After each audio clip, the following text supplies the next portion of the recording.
Welcome people. ये question पूछा गया था 2017 के सेट 2 के एग्जाम में। तो यहाँ पे आपको 2 लेवल कैश सिस्टम दिया गया है, जहां पे L1 में आई कैश है और डी कैश है। L2 में एक ही कैश है जो इन दोनों के लिए शेयर्ड है। इनके एक्सेस टाइम्स, हिट रेशोज वगैरह गिवन है और आपसे पूछा गया है रीडिंग के लिए ऑन एवरेज कितना टाइम लगेगा। एक बार हम पूरा क्वेश्चन पढ़ते हैं, then will see the solution. The read access time and the hit ratios for different caches in a memory hierarchy are as given below. Just have a look at this table. The read access time of main memory is 90 nanoseconds. Assume that the caches use the referred word first read policy and write back policy. Assume all the caches are direct mapped. Assume that the dirty bit is always 0 for all blocks in the caches.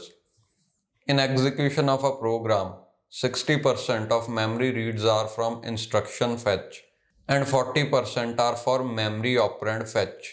The average read access time in nanoseconds up to 2 decimal places is okay. तो यहाँ पे जिस programme की वो बात कर रहे हैं उसमें 60% इंस्ट्रक्शंस रादर 60% रीड्स इंस्ट्रक्शन को फेच करने के लिए हो रहे हैं। यानी कि जब हम मेमोरी को रीड कर रहे हैं उसमें से 60% टाइम्स हम इंस्ट्रक्शन फेच करना चाहते हैं। इंस्ट्रक्शन फेच होगी आई कैश से, बिकॉज आई कैश होती ही है इंस्ट्रक्शन कैश, डी कैश होती है डेटा कैश। इंस्ट्रक्शन कैश में इंस्ट्रक्शंस होती हैं, यानी कि आपका प्रोग्राम यहां पे होगा। डी कैश में डेटा, यानी कि डेटा यहां पे होगा। ओके, तो 60% ऑफ द टाइम्स जब भी आप रीड कर रहे हो आप इस कैश को रीड करोगे। 40% ऑफ टाइम्स जब आप ऑपरेंड्स फेच करना चाहते हो वो डेटा कैश से होंगे। ओके, अब उन्होंने आपको कहा है कि मेन मेमोरी को रीड करने के लिए 90 नैनोसेकंड्स चाहिए। यहां पे आप देखो जो भी डाटा गिवन है सब कुछ रीड के लिए है। देखो I cache, D cache, L2 cache को रीड करने के लिए इतना टाइम लग रहा है, मेन मेमोरी को रीड करने के लिए इतना टाइम लग रहा है। प्रोग्राम जब भी रीड कर रहा है उसमें से 60% ऑफ द टाइम्स यहां से रीड कर रहा है, 40% ऑफ द टाइम्स यहां से रीड कर रहा है। मतलब सब कुछ रीडिंग के रिस्पेक्ट में ही कहा गया है। ओके, ऑल्सो पूछा भी आपसे गया है the average read access time in nanoseconds is so and so. Okay, वो आपको बताना है कितना है। अब आप देखो एक लाइन क्वेश्चन में है, assume that the caches use the referred word first read policy and write back policy. referred word first read policy का क्या मतलब है? CPU एक वर्ड डिमांड करता है मेमोरी सिस्टम से। ओके, बट मेमोरी सिस्टम में अगर पहले लेवल पे मिस हो रही है तो उससे अगले लेवल से हम वो वर्ड नहीं लाते बल्कि पूरा का पूरा ब्लॉक ही ले आते हैं। तो पूरी की पूरी कैश लाइन ही यहां पे लाई जाएगी, भले ही हमें चाहिए सिर्फ एक वर्ड। जो वर्ड हमें चाहिए उसे हम कहते हैं क्रिटिकल वर्ड। यानी कि मान लो आपका जो लाइन साइज है या ब्लॉक साइज है वो 32 वर्ड्स का है, सीपीयू को 7th वर्ड की जरूरत पड़ी, तो किसी एक ब्लॉक का जो 7th वर्ड हमें चाहिए वो होगा हमारा critical word. Referred word first read का मतलब है जो वर्ड सीपीयू डिमांड कर रहा है, यानी कि जो क्रिटिकल वर्ड है वो सबसे पहले फेच हो जाएगा, पूरा ब्लॉक उसके बाद में आता रहेगा। ओके, एक और लाइन है right back and the right back policy is used. Right back policy का मतलब क्या है? ये तो रही बात रीड करने की। जब हम राइट करना चाहते हैं यानी कि इससे यहां पे डाटा अपडेट करना चाहता है सीपीयू। अब आपको पता है जो डाटा इसमें है वही यहाँ पे और वही मेन मेमोरी में होगा, तो हमें जब अपडेट करना है कुछ या हम यहाँ पे राइट करना चाहते हैं, इन्हें कब अपडेट किया जाएगा? इसके लिए हैं दो policies, right through and right back. Right through policy कहती है जो चेंज आपने यहां किया वो चेंज यहां भी उसी टाइम होगा और मेन मेमोरी में भी उसी टाइम होगा। ओके, तो राइट को थोड़ा सा ज्यादा टाइम लग सकता है, बट राइट बैक पॉलिसी क्या कहती है, सीपीयू जो भी राइट करना चाहता है सिर्फ पहले लेवल में राइट कर दो, दैट्स इट। बाकी के लेवल्स में तब अपडेशन होगी जब हम वो ब्लॉक यहां से डिलीट करना चाहते हैं।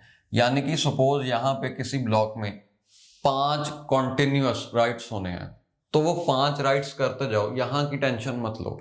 जब वो ब्लॉक इस कैश से डिलीट किया जाएगा या रिप्लेस किया जाएगा तब वो चेंज यहां पे किया जाएगा। ओके, एनीवेज मैं ये सब बहुत बारी एक्सप्लेन कर चुका हूं, खासकर थ्योरी लेक्चर्स में तो बहुत डिटेल में किया था, तो आप उन्हें रेफर करिए। अच्छा, इसके बाद एक लाइन है, assume that the dirty bit is always 0 for all blocks in the caches। Dirty bit एक ऐसी बिट होती है जो हम एक ब्लॉक के लिए एक बारी मेंटेन करते हैं, यानी कि हर ब्लॉक की अपनी डर्टी बिट होगी। वो ये बताएगी क्या इस ब्लॉक में, जो भी ब्लॉक इस कैश में प्रेजेंट है, क्या उस ब्लॉक में कोई ऐसा चेंज सीपीयू द्वारा किया गया है जो यहाँ पे तो अपडेट हो गया बट अगले लेवल्स में वो नहीं हुआ। ये काम कहाँ पे आती है, जब आप उस ब्लॉक को यहां से रिप्लेस करना चाहते हो तब हमें यहां पे और यहां पे भी तो अपडेट करना पड़ेगा। मैंने अभी डिस्कस किया था राइट बैक पॉलिसी में, तो राइट बैक पॉलिसी में डर्टी बिट अगर 1 है तो रिप्लेसमेंट के टाइम हमें वो ब्लॉक यहां से उठा के यहां भी सेव करना पड़ेगा और मेन मेमोरी में भी सेव करना पड़ेगा। ओके, बट क्वेश्चन में आपको कहा गया है कि dirty bit is always 0। It means कि हम कभी भी राइट नहीं कर रहे, सीपीयू कभी भी कुछ राइट नहीं कर रहा। अगर सीपीयू एक भी राइट करे तो उस लाइन के लिए या उस कैश ब्लॉक के लिए डर्टी बिट 1 हो जाएगी। बट क्योंकि हमें क्वेश्चन में ही कहा गया है कि डर्टी बिट इज ऑलवेज 0, मतलब सीपीयू कभी राइट कर ही नहीं रहा, तो पूरा क्वेश्चन रीड के लिए ही बना हुआ है, हमें सिर्फ रीड का टाइम पता करना है। ओके, अब एक शायद लाइन और थी कोई जो एक्सप्लेनेशन चाहिए जिस लाइन को, या दैट्स इट, इतना ही था। अच्छा, डर्टी बिट इज ऑलवेज 0 का एक मतलब और है, जब भी यहां पे मिस हुई और यहां पे हिट हुई तो हम इसे जो भी ब्लॉक हमें चाहिए वो यहां पर लेके आएंगे, उसमें भी कोई एक्स्ट्रा टाइम नहीं लगेगा क्योंकि हम सिर्फ ओवरराइट कर देंगे। हमें यहां पे अगर ये कैश भर चुकी है तो इसे यहां पे अपडेट करने की टेंशन लेने की जरूरत नहीं है। ओके, अब हम क्वेश्चन को शुरू कर सकते हैं। तो 5-7 मिनट तो लाइंस को एक्सप्लेन करने में ही लग गए। एनीवेज, अब देखो 60% ऑफ द टाइम जब भी हम रीड कर रहे हैं, टोटल रीड्स का 60% इंस्ट्रक्शन फेच के लिए हो रहा है, यानी कि आई कैश में से होगा। सबसे पहले हम यही ढूंढते हैं कि आई कैश में ऑन एवरेज कितना टाइम लगता है। तो आई कैश में हिट होने के लिए, हिट होने की इतनी हिट रेशो है और 2 नैनोसेकंड्स लगते हैं। That means 80% of the times 2 nanoseconds use करके ही हमारा काम चल जाएगा। बट जब यहां पे मिस हुआ, यानी कि 20% ऑफ द टाइम्स +0.2, यहां पे जब मिस हुआ, इस कैश में मिस हुआ, तो यहां पे जाएंगे हम, यहां पे हिट भी हो सकता है मिस भी हो सकता है, दोनों केस कंसिडर किए जाएंगे। यानी कि 20% ऑफ द टाइम पहला केस है, अगर अगली कैश में यानी कि अगले लेवल में हिट हो गया तो उसकी प्रोबेबिलिटी है 0.9। ओके, और ऐसा भी हो सकता है कि इस लेवल पे भी मिस हो गया, उसकी प्रोबेबिलिटी है 1 - 0.9। ओके, अब देखो कि इस केस में कितना टाइम लगेगा, इस केस में कितना टाइम लगेगा। ये है जब पहले लेवल पे यानी कि आई में हिट हुआ, सॉरी आई में मिस हुआ और L2 में हिट हुआ। आई में मिस हुआ ये पता करने के लिए ही हमें 2 नैनोसेकंड्स वेस्ट करने पड़ेंगे। 2 नैनोसेकंड्स के बाद हम जाएंगे L2 कैश में, वहां पे हमें लगेंगे 8 नैनोसेकंड्स। और क्योंकि यहां पे हिट हो गया, हम ये हिट वाला केस गिन रहे हैं, तो हमें आगे किसी और लेवल में जाने की जरूरत नहीं है, या एक्चुअली मेन मेमोरी में जाने की जरूरत नहीं है। अब यहां पे क्या है, मिस मिस, दोनों लेवल्स में मिस हो गया। मतलब कि पहले 2 नैनोसेकंड्स लगे, यहां पे मिस हुआ ये पता करने के लिए, फिर 8 नैनोसेकंड्स लगे, यहां पे मिस हुआ ये पता करने के लिए। उसके बाद हम जाएंगे मेन मेमोरी में। मेन मेमोरी का रीड एक्सेस टाइम है 90 नैनोसेकंड्स, क्वेश्चन में गिवन है, तो प्लस 90। ओके, यानी कि इन टोटल इतना टाइम लगेगा इस मेमोरी को एक्सेस करने के लिए ऑन अ एवरेज। अब बिल्कुल सिमिलरली आप कैलकुलेट करो डी कैश के लिए। मैं वो एक बार करता हूं और आप वेरीफाई करना क्या हमारा दोनों का आंसर सेम आ रहा है।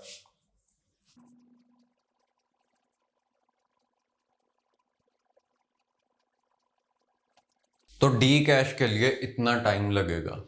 ओके, जो कुछ भी मैंने यहां पे एक्सप्लेन किया वही सब यहां पे भी एप्लीकेबल है, सिर्फ ये प्रोबेबिलिटीज चेंज हुई हैं। यहां पे प्रोबेबिलिटी थी 0.8, यहां पे है 0.9 हिट के लिए।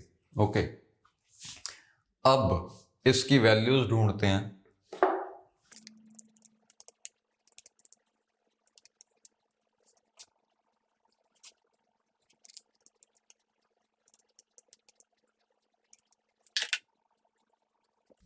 तो आंसर आया 5.4 nanoseconds for I cache and 3.7 nanoseconds for D cash.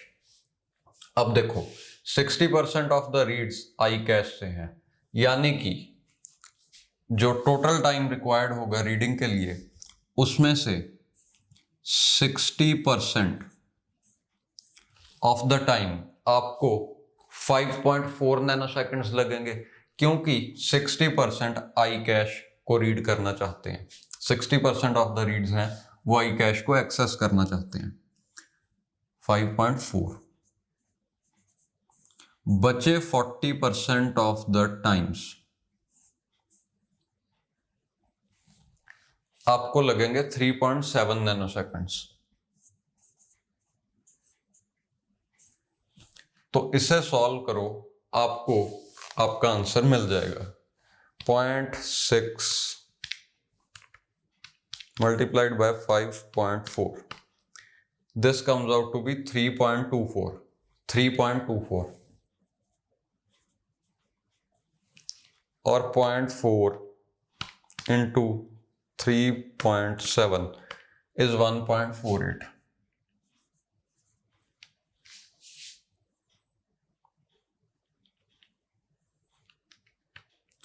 Answer आपका आया 4.72।